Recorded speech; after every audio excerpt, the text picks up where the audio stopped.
Jadi Pun Bahagia masih menemani Anda di Kompas Petang. Tim penyidik Kejaksaan Agung memeriksa 4 orang saksi dari pihak swasta dan menggeledah sejumlah lokasi di Jakarta Selatan hingga Depok pada Senin kemarin.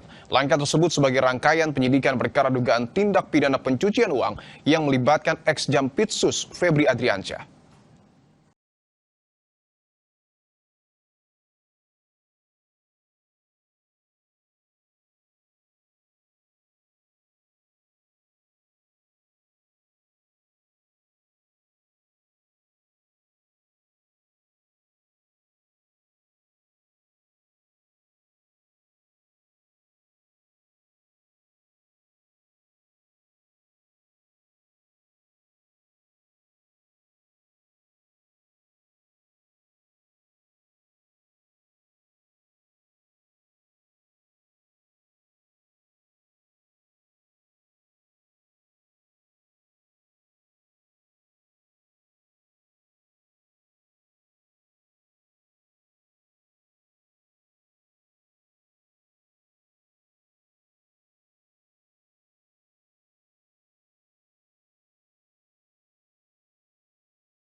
Dan memeriksa 4 orang saksi, yaitu saksi T, R, DH, dan HH, yang semuanya adalah karyawan swasta.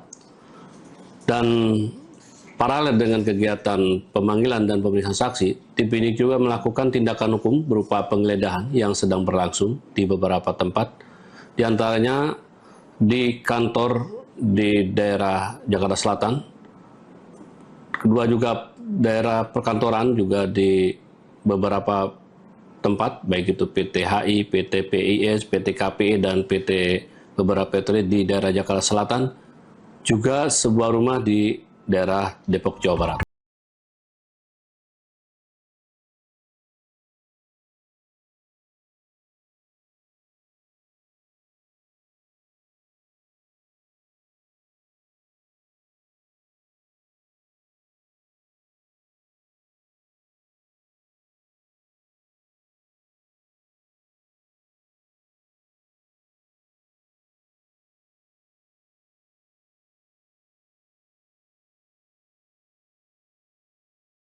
Penggeledahan juga sudah 12 tempat, ditambah 1 jadi 13 tempat. Pertanyaan selanjutnya, kalau perkara ini terkait dengan penanganan perkara, sampai sekarang tim 9 belum memanggil orang-orang yang pernah menangani perkara-perkara yang diduga diuangkan oleh FA ini. Siapa itu? Ya para penyidik dan pejabat di internal Kejaksaan Agung. Belum ada yang dipanggil. Kita belum pernah dengar misalnya direktur penyidikan dipanggil atau penyidik-penyidiknya dipanggil. Kan mereka perlu didengar keterangannya bagaimana perkara itu dulu ditangani. Apakah mereka mengetahui perihal-perihal tertentu yang kemudian menjadi sebab dari terjadinya tindak pidana korupsi. Ataukah misalnya ada pejabat-pejabat lain yang diduga memiliki keterkaitan terlibat dalam perkara ini. Sejauh ini, penyidik tim 9 Kejaksaan Agung baru menetapkan 3 tersangka untuk perkara dugaan TPPU PT Asabri, yakni Don Rito, Febri Adriansyah, dan Nurman Herin. Selain kasus PT Asabri, 2 sprindik lain mencakup dugaan korupsi batubara PLN yang memicu blackout, serta dugaan korupsi PT Krakatau Steel. Tim Liputan, Kompas TV. Jika perkara yang melibatkan ex-Jampitsus Febri Adriansyah merupakan tindak pidana pencucian uang, maka harus seperti apa penyidikan Kejagung? Dalam kasus ini, cukupkah pemeriksaan hanya menyasar pihak swasta? Kita bahas bersama kuasa hukum ex-Jampitsus Febri, Bapak Hermawanto, dan peneliti Pukat UGM, Mas Zainur Rohman. Pak Hermawan, Mas Zainur, selamat petang semua. Selamat petang, Mas. Selamat petang.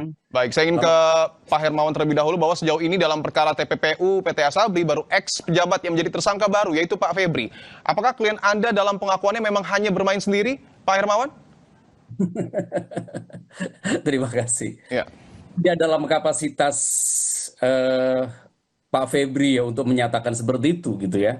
Karena Pak Febri itu kan sudah dinyatakan jadi tersangka. Maka seharusnya penyidik itulah yang akan membuktikan bahwa apakah benar Pak Febri itu tersangka atau bersalah atau tidak gitu nantinya gitu kan. Jadi tidak dalam kapasitas saya juga untuk menjawab apakah melakukan ataukah tidak. Yang jelas Pak Febri adalah akan mengikuti proses hukum dan menjalani semua proses yang apa namanya sesuai dengan prosedur yang ada saja. Tapi kalau kita bicara soal tempat penggeledahan yang begitu banyak digeledah, Pak Hermawan, bukankah ini bisa menjadi sebuah analisa ataupun hipotesis bahwa tidak menutup kemungkinan ada pihak-pihak lain yang juga terlibat? Pertanyaan yang patut dipertanyakan juga adalah apakah itu tempatnya Pak Febri? Oke. Yang digeledah. Kan begitu. Jadi kita masih belum jelas tentang siapa sebenarnya pemilik tempat-tempat itu juga. Oke. Dan siapa juga yang merupakan pemilik dari barang-barang itu. Yang Artinya Pak Hermawan tahu tempat itu milik siapa, Pak? tidak dalam kapasitas saya untuk menyampaikan itu. Dalam Oke. beberapa hal Pak Febri sendiri sudah menyatakan gitu ya. Tapi Pak Febri sempat menyampaikan milik siapa tempat itu? Ya, mohon maaf. Pak Febri mungkin sempat menyampaikan milik siapa tempat yang digeledah oleh kejaksaan? Satu-satunya Pak Febri sampaikan adalah rumah. Ya, rumah itu adalah milik keluarganya. Itu Oke. saja. Lebihnya adalah silakan penyidik yang akan menyampaikan kepada publik. Oke, baik. Saya ingin ke Mas Zainur bahwa yang juga menarik adalah Kejagung membuat rilis telah menggeledah sejumlah lokasi tapi tidak akan mempublikasi secara detail kepada publik. Bagaimana Anda menilai sikap Kejagung yang membatasi informasi soal perkembangan penyidikan terkait Febri, Mas Zainur? Ya, ini penyidik digencet di berbagai sisi ya. Dipertanyakan oleh publik soal transparansinya, dipertanyakan oleh kuasa hukum soal keabsahannya. Nah, inilah proses yang memang dari awal bermasalah. Kami menolak ketika perkara ini diserahkan di tengah jalan dari Polri ke Kejaksaan. Bahkan kami menyarankan agar perkara ini ditangani oleh KPK. Tetapi kalau tadi pertanyaannya apakah tempat-tempat yang sudah digeledah itu kemudian memiliki keterkaitan dengan perkara, harusnya penggeledahan itu memang hanya terhadap tempat-tempat yang memiliki keterkaitan dengan perkara untuk mencari alat bukti. Tetapi kan kemudian nantinya penyidik harus dapat memilah apa saja yang diperoleh dari penggeledahan tersebut, misalnya diikuti dengan penyitaan. Nah, itu perlu disampaikan kepada publik sebagai bentuk transparansi tanpa mengumbar semua informasi yang menjadi dari rahasia penyidikan. Sudah menjadi keharusan dari penegakan hukum anti korupsi, salah satunya adalah transparansi, agar publik juga bisa ikut mengawasi apa yang dilakukan oleh penyidik dalam melakukan penggeledahan, termasuk melakukan penyitaan, tanpa, sekali lagi ya, tanpa perlu untuk mengumbar aspek yang bersifat rahasia dari substansi penyidikan itu sendiri, sehingga tidak akan mengganggu jalannya strategi penyidikan. Begitu, Mas? Karena kalau melihat tempat yang digeledah, ini sama seperti pertanyaan saya ke Pak Hermawan, Mas Zainur, bahwa banyak sekali tempat yang digeledah, apakah ini juga mengindikasikan sebenarnya Pak Febri tidak bermain sendiri? Ya, tempat-tempat yang digeledah sedemikian banyak itu kan nanti harus dibuktikan keterkaitannya ya. Keterkaitan satu tempat dengan yang lain, keterkaitan antara satu tempat itu dengan terjadinya tindak pidana, atau tempat menyimpan hasil pidana, atau tempat terjadinya tindak pidana pencucian uang. Ya, kalau pertanyaannya soal tindak pidana korupsi, saya mempelajari tindak pidana korupsi berbelas-belas tahun, selalu diajarkan bahwa tindak pidana korupsi itu adalah organized crime, kejahatan yang terorganisir. Tindak pidana korupsi itu jarang sekali dilakukan oleh seorang diri. Artinya ada dugaan pejabat lain yang terlibat mungkin, Mas Zainur? Untuk membuktikan gitu. Bagaimana, Mas? Ada dugaan pejabat lain yang terlibat mungkin? Ya, sekali lagi ya, tipe organized crime itu tidak mungkin dilakukan sendiri. Tetapi secara pembuktian itu tugasnya penyidik. Nah, yang perlu dilakukan adalah mendalami apa yang disangkakan kepada FA ini keterkaitannya dengan perkara gitu kan. Kalau ini dugaannya adalah terkait dengan perkara, maka perkara yang diduga bermasalah itu harus diperiksa ulang bagaimana dulu perkara itu dijalankan. Itulah yang kami sampaikan. Salah satu yang perlu untuk didalami adalah merekonstruksi kembali penanganan perkaranya yang diduga terkait dengan tindak pidana. Seharusnya memang pihak-pihak yang mengetahui atau menjalankan penanganan perkara itu juga dimintai keterangannya oleh penyidik sebagai bentuk bagian dari upaya untuk memperoleh keterangan yang sebenar-benarnya bagaimana dulu perkara itu dijalankan. Begitu, Mas. Oke, saya ingin ke Pak Hermawan. Yang terbaru dari pihak Anda juga akan mengajukan 2 permohonan ya Pak, pra-peradilan secara terpisah, yakni sejumlah tindakan hukum yang dilakukan Kejagung, penyidik Polda Metro Jaya, dan Kortas Tipikor Polri. Tindakan yang mana saja itu Pak yang akan kemudian dilayangkan oleh tim kuasa hukum?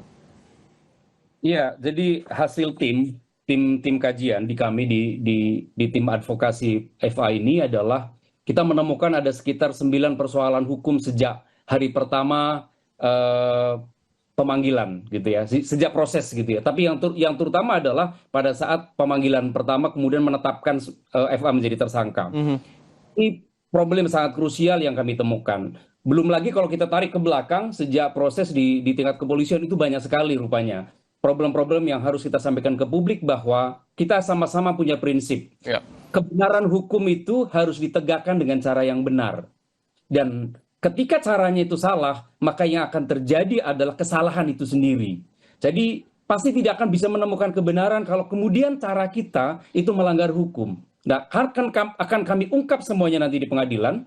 Salah satunya saya harus katakan adalah misalnya gitu ya. Hari ini Pak FA itu dijadikan tersangka, tapi tersangka itu tidak jelas. Dia ini tersangka perkara apa? Perkaranya ditulis adalah perkara korupsi. Anda tuh perkara korupsi itu jenis perkara korupsi itu banyak sekali. Terus ditulis juga di situ adalah pelaku tersangka dugaan pencucian uang. Pencucian itu banyak sekali perkaranya, banyak sekali jenis perbuatannya, sekitar 25 sampai 30 jenis perbuatan. Apakah mungkin seorang tersangka ini melakukan sampai 30 perbuatan pada waktu yang sama gitu ya? Itu salah satu. Makanya kami di kajian itu mengatakan bahwa ada banyak sekali kekeliruan kalau kita lihat dengan menggunakan perspektif KUHP yang baru. Bahwa ada yang dipersoalkan ya soal penetapan tersangka termasuk juga proses hukum, bahkan ketika kasus ini masih dipegang oleh polisi sehingga tim kuasa hukum dari Febri ini melayangkan pra-peradilan. Pertanyaannya untuk Mas Zainur, ketika tim kuasa hukum Febri melayangkan pra-peradilan, apakah celah terbuka untuk Febri lolos dari kasus ini? Ya, semua perkara 50-50 ya, kemungkinannya separuh-separuh gitu ya. Tinggal kita ikuti sebagai masyarakat, kita ikuti bagaimana perkara ini nantinya akan disidangkan. Jadi kalau tadi disoalkan dari sisi formil bagaimana penetapan tersangka, bagaimana penggeledahan penyitaan, bagaimana penahanan dan seterusnya, maka tinggal dilihat apakah syarat-syarat yang diatur di dalam KUHP itu terpenuhi atau tidak. Misalnya tadi soal penahanan ya 100 ayat 5, apakah itu terpenuhi atau tidak dan seterusnya. Jangankan kuasa hukum, publik juga mempertanyakan karena publik dari awal menolak karena ini ditangani oleh kejaksaan. Nah, kalau sekarang kemudian ada banyak kejanggalan yang dianggap sebagai satu fakta oleh kuasa hukum, ya publik akan melihat apakah memang benar kejaksaan itu serius untuk menangani perkara ini. Tapi saya juga ingin katakan bahwa pra-peradilan itu tidak menyebabkan nebis in idem.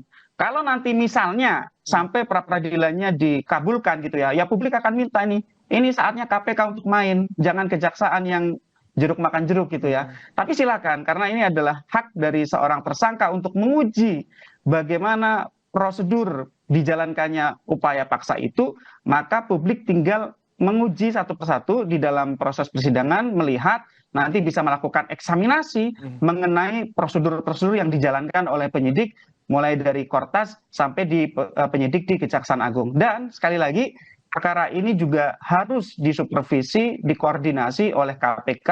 Apakah KPK melihat bahwa perkara ini telah dijalankan sesuai dengan prosedur atau tidak? Jika sewaktu-waktu ternyata KPK melihat bahwa perkara ini tidak ditangani dengan serius dan ada indikasi untuk melindungi pelaku, maka KPK bisa ambil alih.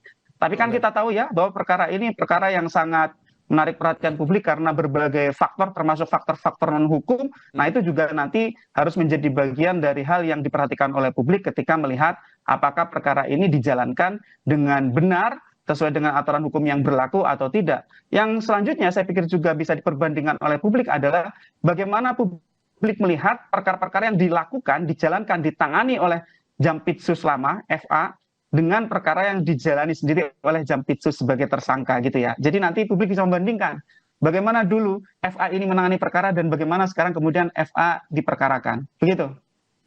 Saya ingin ke Pak Hermawan bahwa di tengah kasus yang kemudian ataupun di tengah proses hukum yang berjalan untuk klien Anda, ada kasus lain yaitu kematian pegawai ataupun dalam tanda kutip ada dugaan karungga dari Pak Febri Sutrimo. Apakah bisa juga Anda jelaskan, mungkin Pak Febri sudah mengomentari terkait hal ini?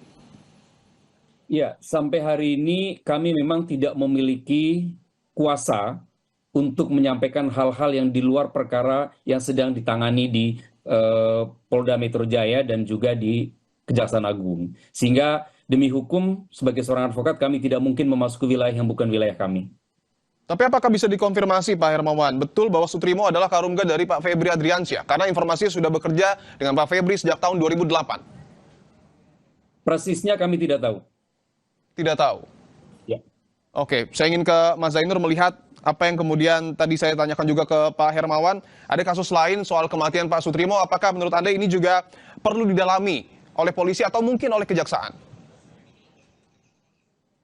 Ya tentu ini menjadi kewenangan kepolisian ya untuk mengungkap terjadinya peristiwa kematian. Apakah peristiwa kematian tersebut disebabkan karena tindak pidana, karena kejahatan, atau kematian secara alami, misalnya karena sakit. Ya. Polisi tentu punya standar crime scientific identification untuk mengungkap sebenar-benarnya. Dan jangan sampai kemudian publik menaruh curiga, sehingga butuh ada transparansi apakah perkara ini adalah perkara hukum atau kematian secara alami natural. Begitu, Mas. Baik. Transparansi harus dikedepankan dalam proses hukum yang tengah berjalan. Terima kasih Pak Hermawanto dan juga Mas Zainur Rohman telah bergabung di Kompas Petang. Saudara, Iran menegaskan tidak ada negosiasi maupun kesepakatan damai baru dengan Amerika Serikat. Mereka menyebut klaim Trump mengenai pembukaan total Selat Hormuz sebagai kebohongan publik. Kita ulas sesaat lagi, tetaplah di Kompas Petang.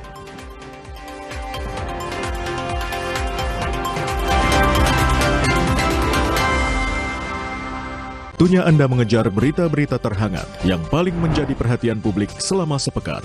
Saling serang antara Amerika Serikat dan Iran kembali pecah pekan ini, saudara. Politik, hukum, kriminal, peristiwa dalam dan luar negeri. Bagaimana kelas menengah bisa mendapat perhatian khusus dari pemerintah? Informasi tersebut